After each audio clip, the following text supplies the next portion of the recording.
Welcome once again to the Caribbean Junior Culinary Conference. This conference is held in Barbados annually and brings together all of our aspiring young chefs from across the Caribbean. This event includes workshops and seminars designed specifically for our young culinarians. There is also the Caribbean Junior Julian Challenge, which forms part of this great conference for our youth. Good morning, everyone. All right, so a warm welcome from Barbados, and of course from us here at Caribbean Cuisine and the Junior Julian Challenge. So welcome to the Junior Culinary Conference. This is the third year of this event, but of course it started out 11 years ago with some really good friends and some really good supporters, some of which you're going to see here today as well, as just a competition in Barbados. We did a schools competition in Barbados. This is just a little bit of history of what happens here. And after being affiliated with the CMC, Caribbean Media Corporation, and the program started to air overseas, we started getting calls from all over the Caribbean. So don't you think our children can cook as well? Why are we not involved in that? So 3 years after it started, it evolved into a Caribbean event. So then it was a Caribbean Junior Julian Challenge. Now, I travel a lot to lots of conferences all over the world, and I thought, you know what? I talked to the guys who are here with me, because it's not me alone. I have a big team here that helps to bring it together every year.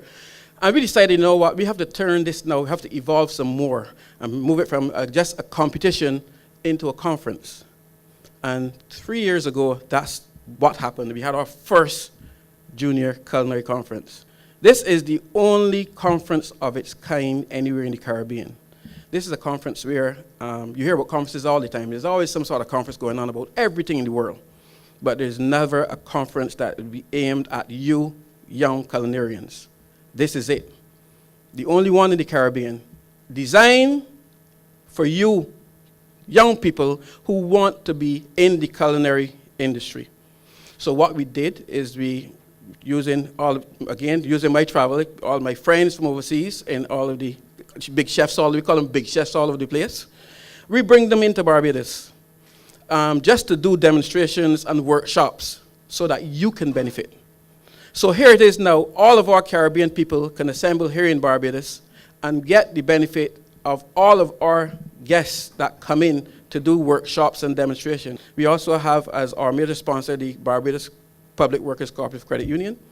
And Ms. Stately Motley is here, and she can tell you all about how you invest your money after these guys show you how to make it, right? So we're going to teach you how to make it, how to go there, be good at what you do, and then also how to invest. And believe me, from experience again, I can tell you, that is so very important.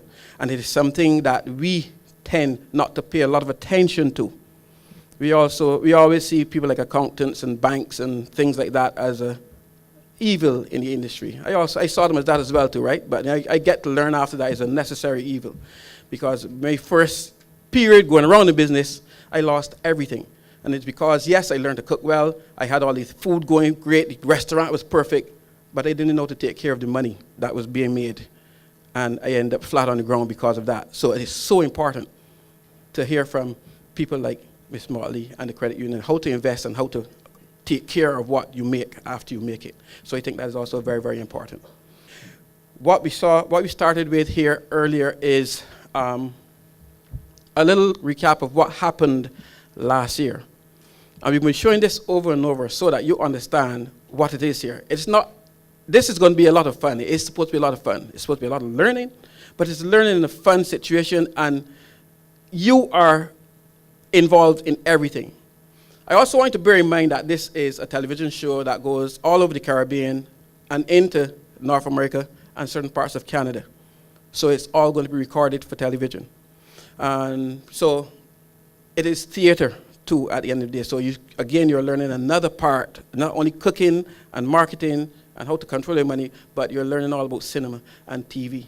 Because when you're up here cooking, and even when you're in the audience cheering, it's all part of the show. So we want to see all the flair and all the drama that goes on in the kitchen. They want to see all the excitement. That's what we want to see from you, because it must be all part of this one big show. And it has become very, very popular all over the Caribbean. Everywhere you go in the Caribbean, people talk about this program. So you are the next stars of the program, the stars for the next year of this program. Okay?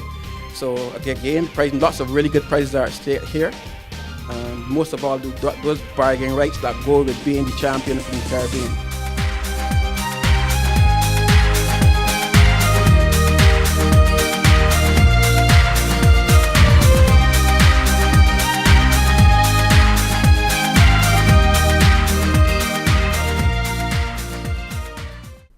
Marketing executive Graham Greenidge, a longtime supporter of the Caribbean Junior Culinary Conference, had some words of encouragement for the producers of the program as well as the participants. My name is Graham Greenidge. I got involved with Peter probably about 5 or 6 years ago as a sponsor, and I really believe in this program. I think it's probably the most unrecognized assets that Barbados has, and I'm committed, as Peter has asked me, I'm committed to working with him to try to see how we can get it to the next level. I don't think a lot of the industry players, especially not just the food service, but the hotel sector, I don't think they fully understand what Peter and his full team are doing here. The names and the individuals that you're going to get to meet and are going to be presenting to you, there are people away that pay a lot of money to go to conferences to get that experience. And you know, sometimes until people pay money, they don't necessarily value it. This is something that I want you all to value. This is an opportunity that not many get. For me, I think in marketing, this is one thing I did not recognize early in my career. Meet people and don't lose touch with them, because you don't know where they're going to go, and you don't know when you're going to need their help at some point in time. You know, not necessarily everybody that's in here wants to be a chef. It may be the main goal, but not necessarily. I've talked to some kids that they like cooking, they don't necessarily have the ambition to be a chef, but they enjoy the arts. So I did a kind of search on the internet. You know, what are the top jobs for foodies? Food stylist, food educator, food entrepreneur, food buyer, food writer, blogger, small farmer. Now this is the one I loved, molecular gastronomist. I'm going to go into that a little bit detail because I love new things, and that one was, I couldn't figure out what. I had to do a little more research on that one. Research chef, nutritionist, and executive chef. And I was expecting to see the executive chef, and a lot of those were kind of what I would expect to see. Our next presenter was the marketing executive of the Barbados Public Workers Cooperative Credit Union Limited, Miss Stacey Motley, and she spoke about the path to financial success. So it's a pleasure to be here. You heard my name is Stacey Motley. I'm from the Barbados Public Workers Credit Union, and I've been in the credit union movement for just about 13 years. I want to encourage you to start to dream. Find something to be passionate about and pursue it. When you're passionate about what you're going to pursue, your options are wide and you pursue them with commitment and dedication, and that's what you need. Being financially disciplined will help you achieve financial success, and I'm sure Chef Edie will again repeat that he had to undertake some discipline to achieve the success that he has achieved today. So again, as I said before, I've seen a lot of poor decisions in my job, and my mission, therefore, is to really help people prevent some of those going forward. As young people, you're at the right stage to really change your decision and change your patterns. So as a credit union, you may wonder why, because many of the other sponsors you see here may be specific to, well, of course, we have Roberts, another sponsor that we're accustomed to seeing for quite a bit.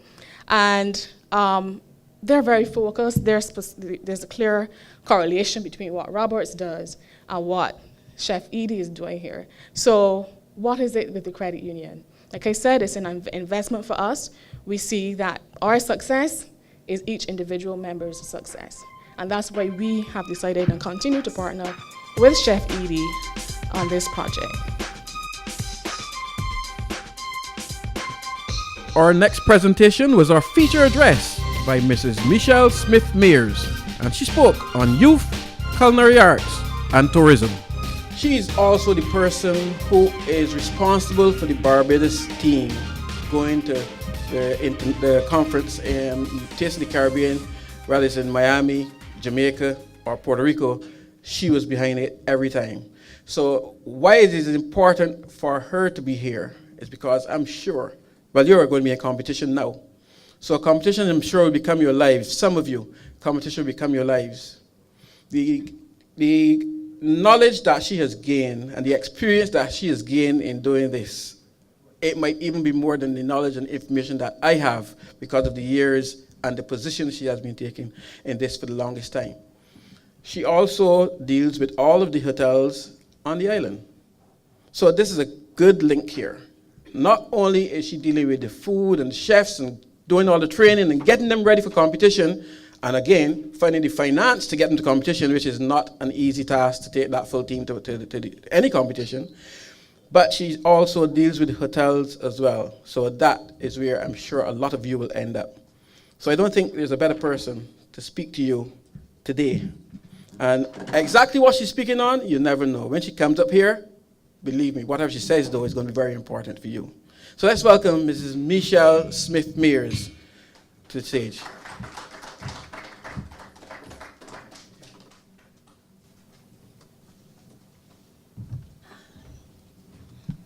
Morning, everyone.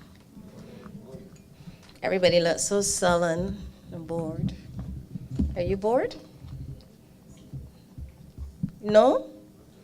Oh, and I thought that this morning you had quite a lot of information.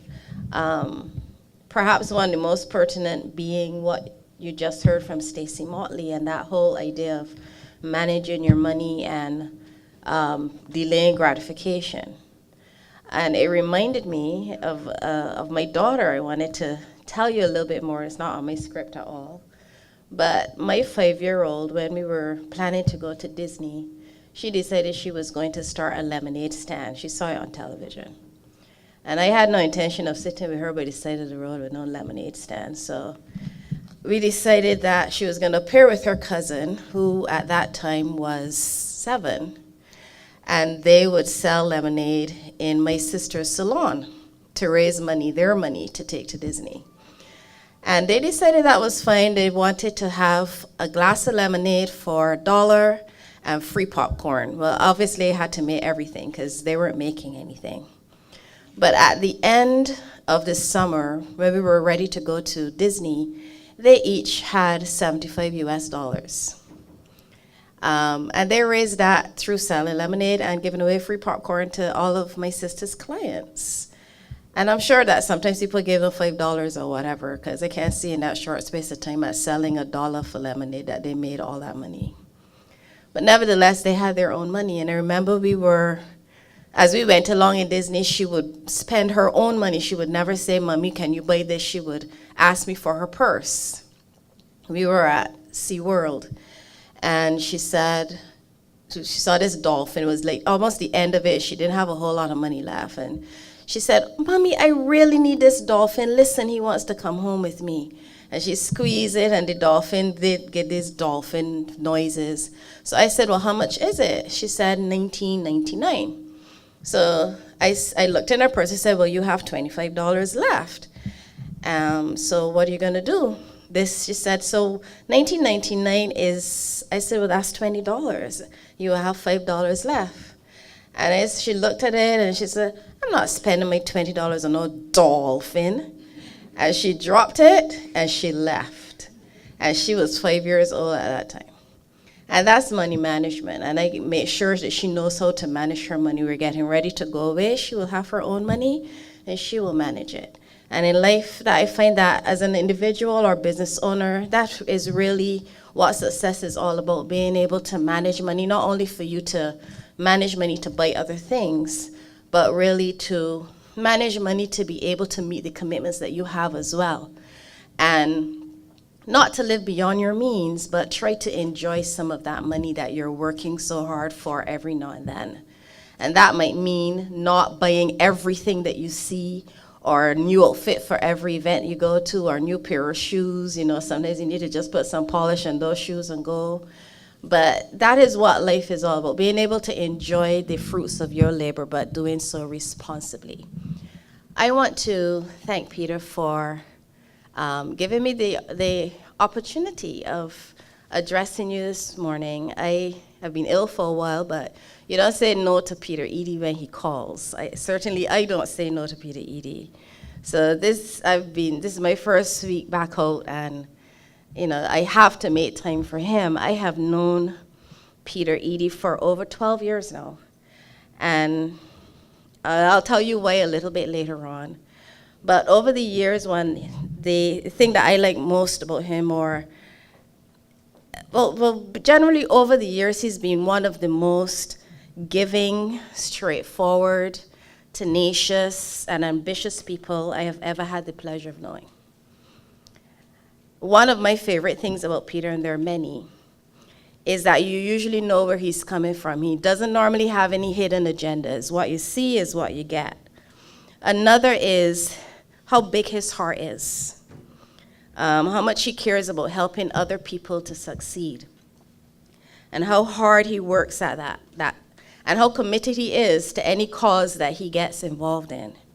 He's one of the most philanthropic people that I know, and I admire his drive and commitment, even against the odds.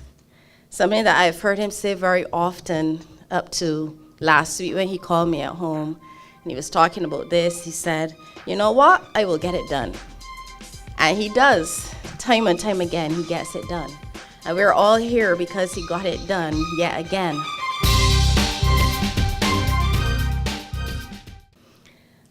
One of the first careers I ever considered was that of being a chef. And I remember, yes, Peter, I did consider being a chef. And I remember my guidance counselor at secondary school giving me a brochure for the Culinary Institute of America, which conveniently was in New York, where my aunt lived. So I would be able to attend school and stay with family. And I remember my aunt, the same aunt in New York, sought to change my mind, and she sent me a brochure for Pace University, also in New York, because she thought that being a chef was not a good career choice. Suffice it to say that I stand before you today. I'm not a chef. Peter says I'm the closest to being a chef that he knows without actually being a chef. And I think that I am really good at what I do and that I could be a good chef. And I gotta say that if I had an opportunity, if somebody said to me, if there is something that you could do now, and we'll pay for it, and it would be, I would go to culinary school. In a heartbeat, I would go to culinary school. But after I left school, I went back to the UK, where I ended up doing business studies. And I have little regrets about my decision because I truly believe that nothing happens by chance. Everything that I have done in my life has prepared me for what I am doing today. And all that I have accomplished in the area of the development of culinary arts, and all the wonderful people, creative people that I have the pleasure of working with, I get to live vicariously through them. The reason that I know Peter Eady is 13 years ago I met him while I was coordinating the Barbados Culinary team as part of my role at the Barbados Hotel and Tourism Association. And not long before I got involved in the process, the BHTA and chefs like Peter Eady and Graham Licorice and Lindell Williams, they were among the standard bearers of the association's work in the development of culinary arts in Barbados. Chef Eady is one of the culinary team's managers. He's a huge supporter of the team through providing his facilities for training purposes. We've trained here. When he was in Green Hill, we trained there. He mentors team members, employs them sometimes when they need employment, and lending equipment, and just generally being there. And I got the pleasure very often to sit and watch as he opened up the minds of the culinary team members during training, going through the basics of culinary cuisine as only a French-trained chef can. Going through knife skills, meat fabrication, fish fabrication, passing on knowledge of Caribbean cuisine to them, and exposing them to his friends throughout the world, much like what he's doing here with you. Master chefs who he invited to Barbados to share the knowledge of international cuisine. And I really hope that you see the pattern here. Just in case you don't, I will spell it out for you. Chef Eady moved from training the national culinary team to creating his own television shows, showcasing chefs and young aspiring culinary artists. Out of his drooling chef shows, because he used to do drooling chefs for adult chefs, and a lot of our culinary team members participated, but out of that came the local junior drooling challenge for local secondary school students. And later that became the Caribbean Junior Drooling Chef Challenge, which is now the Caribbean Junior Culinary Conference, which is what we're at today. What is significant about this is how his efforts have helped to elevate career choices in the culinary arts from the position of last resort to first option. When I joined the Barbados Hotel and Tourism Association, you know that's like over 13 years ago, because I said I met Peter 13 years ago. Being a cook or a career in culinary arts, being a chef, being a bartender, was still not considered something to aspire to. It was a thing that you did if you didn't get enough certificates to go into college or university.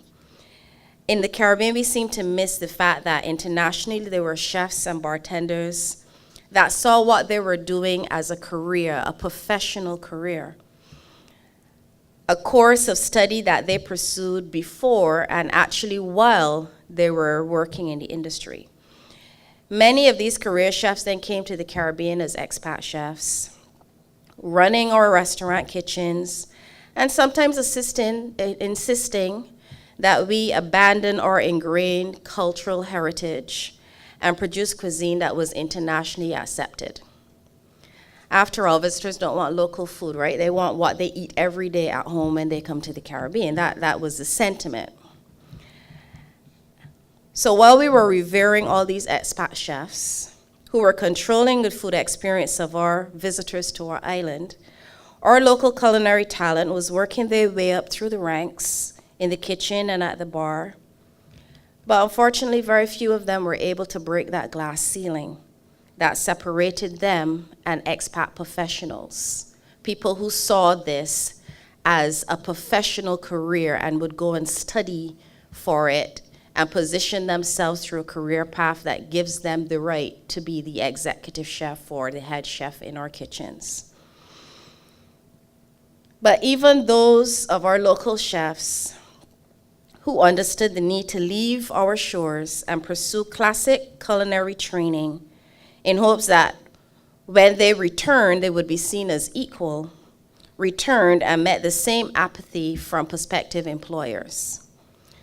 So with the absence of any viable local role models excelling in the culinary arts, it is little wonder that our students, in making career decisions, had no concept of a culinary career on their radar.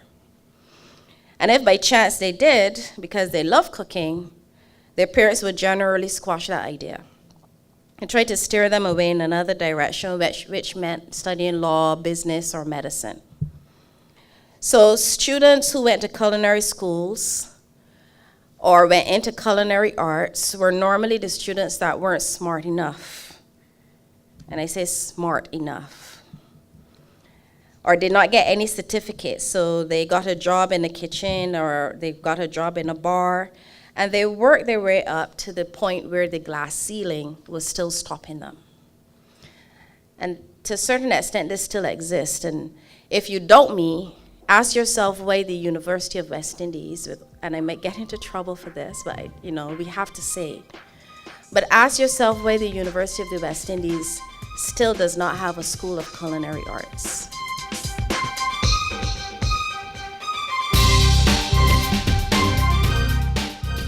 At the time when I joined the BHTA, my then executive director kept saying that we needed to attract the best and the brightest minds to the tourism industry because tourism is our business.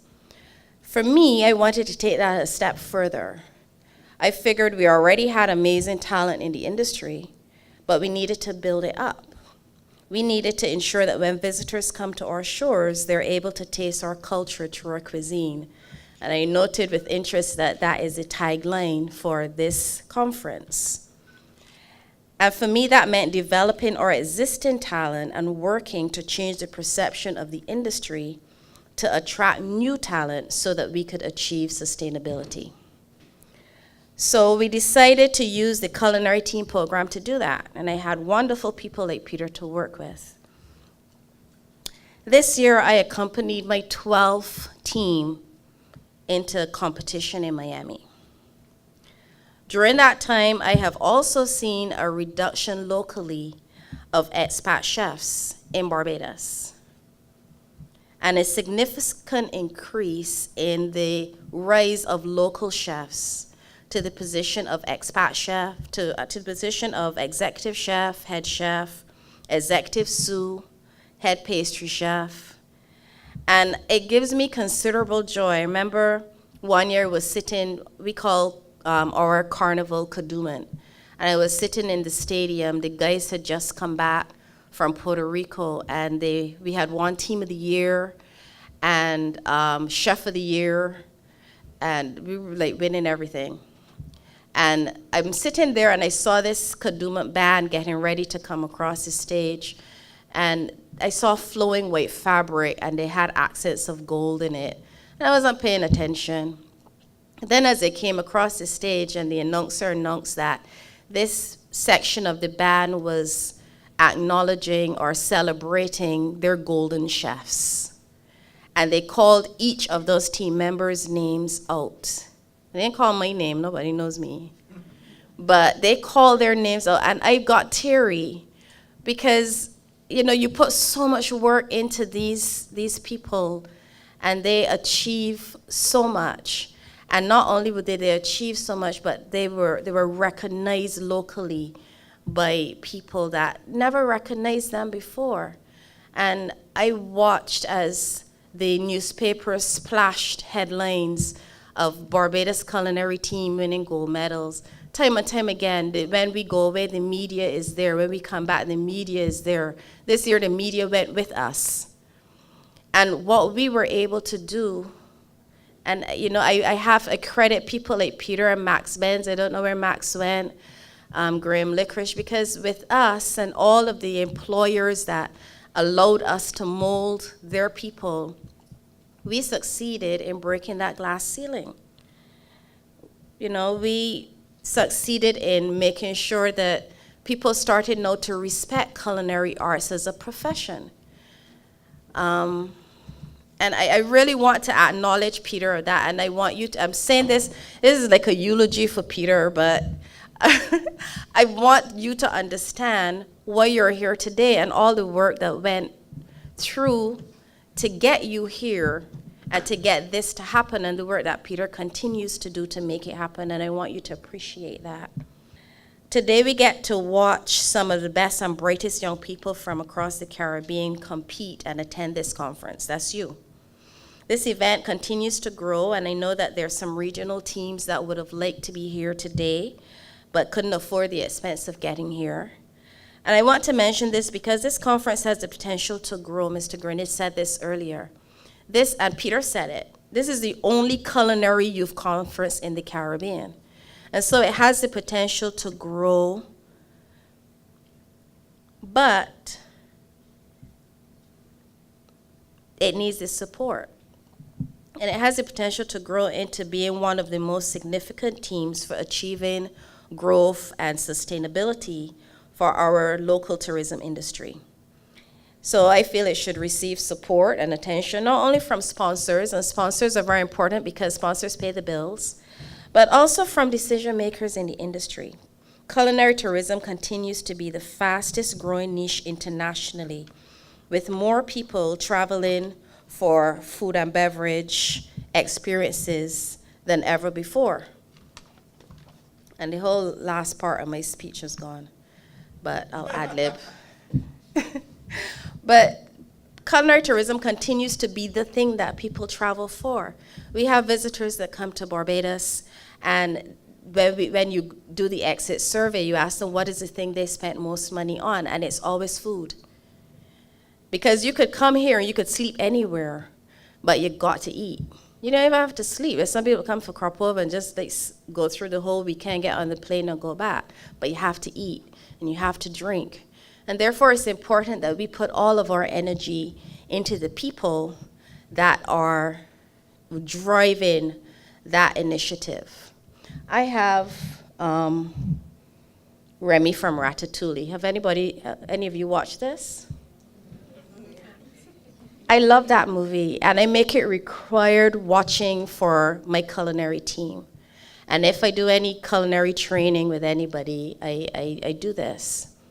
And I do that because Remy has so many lessons, but the biggest lesson is that about passion. Now, I know that some of you that are doing this today are not going to be chefs. Some of you are not going to be in the culinary industry at all. But what you are learning today from this conference and going through this process helps you to be a stronger individual and a better human being. And I want to encourage you to make sure that you take everything that you learned today and incorporate it in how you grow as a person. Because things like determination and passion and just standing up against all the odds, like Remy was a rat that rose to be the most celebrated chef in all of Paris, a rat. He's a rat who walked on his hind legs and never let his front paws, which he called hands, touch the floor. His family thought he was crazy. He was only good for sniffing out whether there was poison on any of the things that they were eating. But his parents really were just so ashamed of him.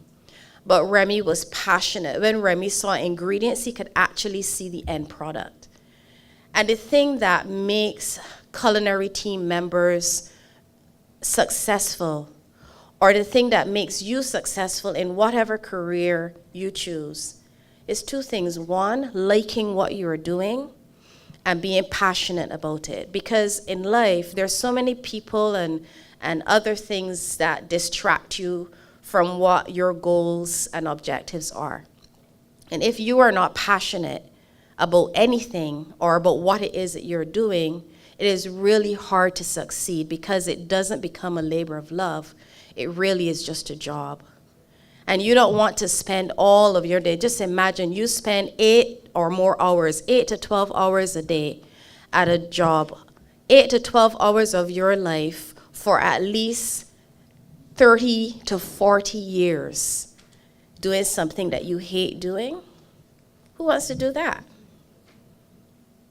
The people that got you here went through a whole lot to raise the funds to get you here because they're passionate about you. The reason that you're here, some of you are here, I meet chefs, like come to a culinary team. They came through, they won the competition, and the thing that they want to do is go to Miami or go to Puerto Rico or whatever. That's their objective. And then you notice that they fall by the wayside because you know that this is not something that is for them. They were just doing it for the prize. And some of you are here like that. You wanted to do this. You might not necessarily want to be a chef. But the thing is that you did what you had to do to get to this point. So you were focused and determined, and you're here. And that same focus and determination needs to take you through to the end. And that same focus and determination is the thing that should take you through your life. That passion. Peter has a passion. Remember he said he lost everything? I saw it. He was like rock bottom. But he was passionate, he's still passionate about everything that he does. And he gets up when you fall. That's what passion does. If you are passionate about something, you might stumble, but then you get up and you keep going. Usain Bolt, everybody knows Usain Bolt.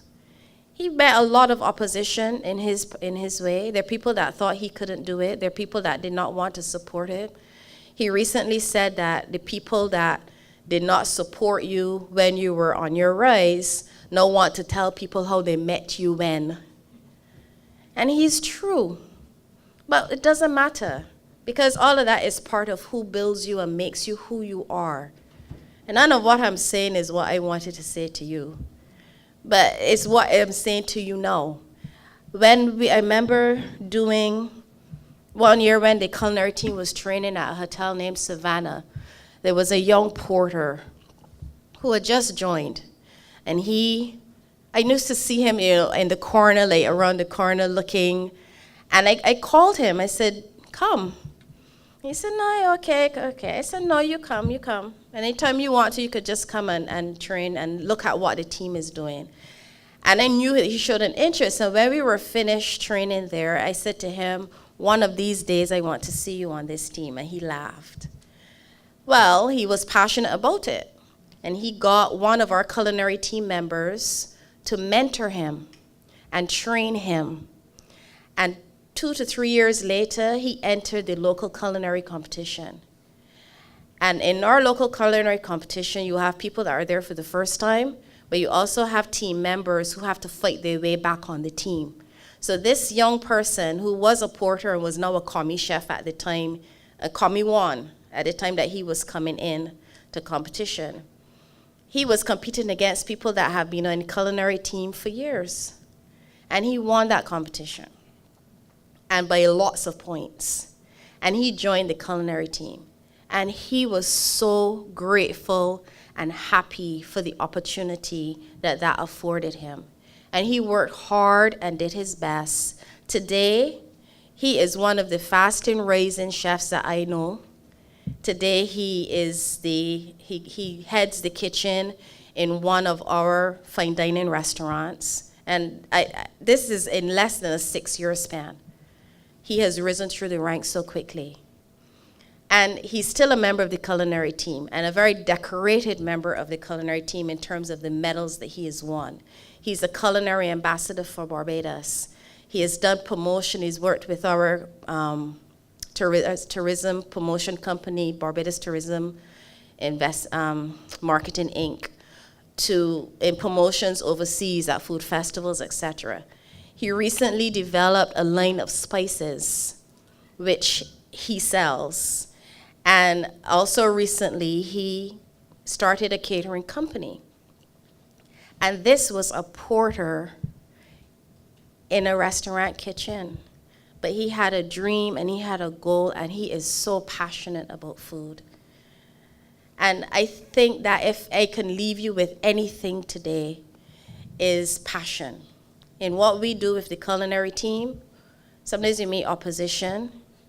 Sometimes you have difficult people to deal with, but pulling a group of individuals together in a team is difficult because everybody has their own style, but pulling them together is difficult. And sometimes you have square pegs in wrong holes, and you have to deal with emotions, but that's life.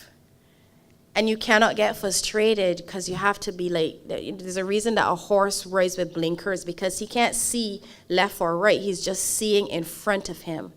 And it's important because he's not distracted. And you have to go through life with blinkers. Don't get distracted with friends, with clothes. Figure out what it is that you want to do. And if it is culinary arts, become a professional in that. Don't just do it half-hearted. Do it right.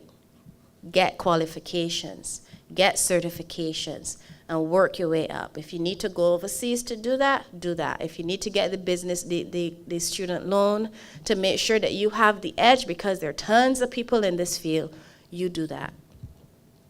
I want to encourage you to be passionate about whatever it is you choose to do. But in the immediate future, I want to encourage you to be passionate about what you are doing today and for the rest of this week. And that is being a part of this competition, so that when other young people see you, the same way that when young people saw our culinary team, they were inspired. When you see your respective culinary teams in your country, I'm sure that inspires you. When people saw what Peter was doing on television, that inspired them. And while you are going through this process today, remember that you are an inspiration for somebody else that you will probably never meet. So I want to encourage you to enjoy this session and to take in all that you can. And I don't know where the other part of my speech is, but at the end, I'm going to shut up now. So enjoy the rest of your day. Enjoy the conference. Take as much as you can from it. And know also that you are also pioneers, because this event is going to blow up. And you, years from now, some younger people will be looking at you and you'll be old. And they'll be seeing the people that were part of this embryonic process. So thank you, and Peter, thank you again, and congratulations to everybody that's here, and congratulations, Peter, to your team for pulling this all together. Thank you.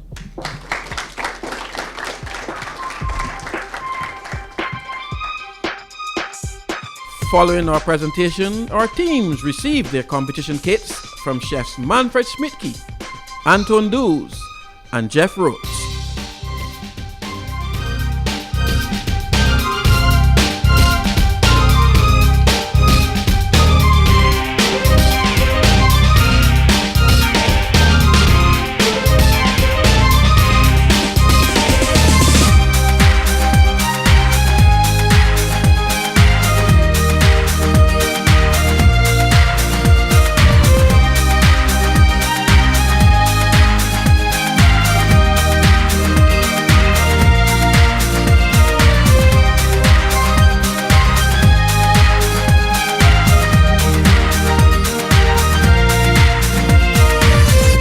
Join us next time when we take a look at some of our workshops and demonstrations. See you then.